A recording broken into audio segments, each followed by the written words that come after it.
J'ai l'impression de faire tout ce qu'il faut. Je fais du sport, j'essaye de manger équilibré, je prends du temps pour moi. Et pourtant, mon corps ne se détend pas. Est-ce que ça t'est déjà arrivé de ressentir ça? Comme si malgré tout ça, quelque chose restait en alerte. Pendant longtemps, j'ai cru que je faisais quelque chose de travers. Et en réalité, ce n'est pas ça. Ce que j'ai compris, et que je continue à expérimenter encore aujourd'hui, c'est que le corps ne fonctionne pas comme ça. Je te souhaite la bienvenue dans Sève intérieure, un espace pour comprendre ce qui se joue en toi à travers le corps et le système nerveux. Dans les épisodes précédents, nous avons vu que le corps se pose en permanence une question. Est-ce que je suis en sécurité ou non? Et à partir de là, il s'ajuste.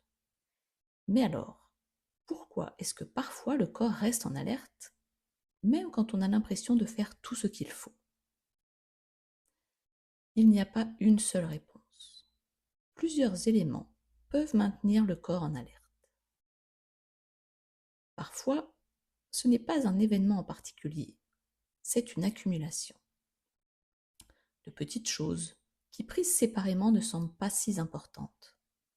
Une journée un peu chargée, une nuit un peu plus courte, un imprévu, une tension légère, et puis le lendemain, ça recommence. Le corps, lui, ne fait pas le tri. Il n'évalue pas ce qui est grave ou pas grave. Il additionne. Et à force d'accumulation, il peut rester dans un état d'alerte sans qu'il y ait un événement précis à identifier. C'est souvent là qu'on ne comprend plus, parce qu'on cherche la cause, alors qu'il n'y en a pas une en particulier, mais plusieurs qui s'accumulent. Parfois, ce n'est pas seulement ce qu'on vit, mais aussi ce qui se passe à l'intérieur. Un mental très actif, qui anticipe, analyse, enchaîne, peut envoyer au corps le signal que quelque chose est en train de se passer, même si, objectivement, il ne se passe rien. Par exemple, tu peux être en train de penser à ce que tu dois faire après, à ce que tu aurais dû faire, à ce que tu pourrais améliorer, et sans t'en rendre compte, les pensées s'enchaînent sans véritable pause. Comme si le mental restait en mouvement en permanence. Et le corps, lui, ne fait pas la différence entre une situation réelle et une situation imaginée. Il perçoit simplement une activité soutenue et il s'adapte. Pendant longtemps, je pensais que mes pensées rapides étaient une forme d'efficacité, alors qu'en réalité, cela maintenait mon corps en alerte.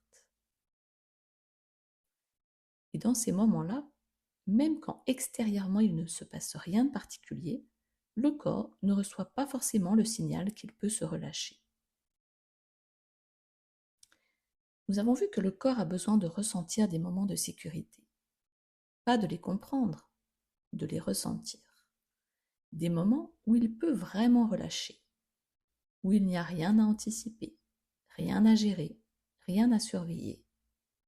Et parfois, dans des quotidiens très remplis, ces moments sont très courts. Ou bien ils sont là, mais avec le mental qui reste actif. Alors le corps ne reçoit pas vraiment le signal de sécurité. Il reste comme en vigilance, comme s'il ne pouvait pas complètement baisser la garde.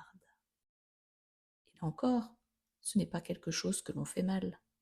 C'est simplement que le corps n'a pas encore reçu les conditions nécessaires pour se relâcher. Et puis parfois, ça va même encore un peu plus loin. Le corps peut aussi réagir à quelque chose de plus ancien, une habitude, une adaptation, un état qui s'est installé au fil du temps.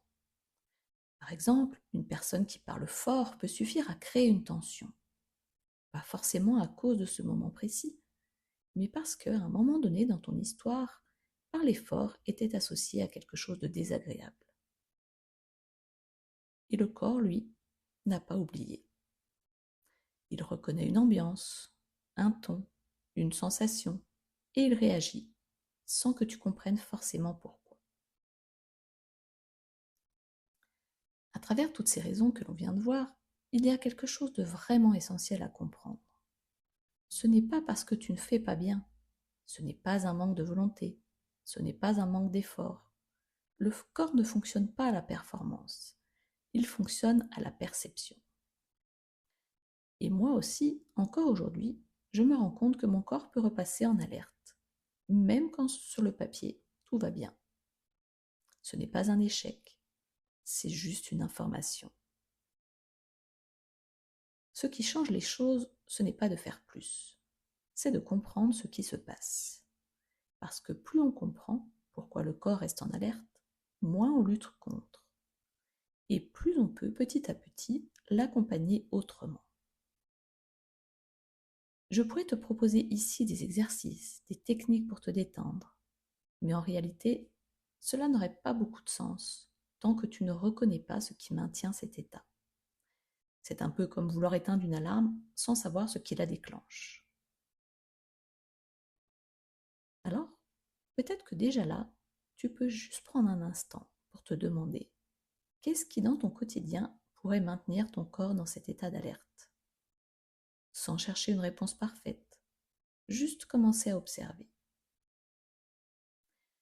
Et dans les prochains épisodes, on ira voir concrètement ce qui peut aider le corps à retrouver plus de sécurité, de façon simple et adaptée. Alors je te dis à très bientôt dans Sève intérieure.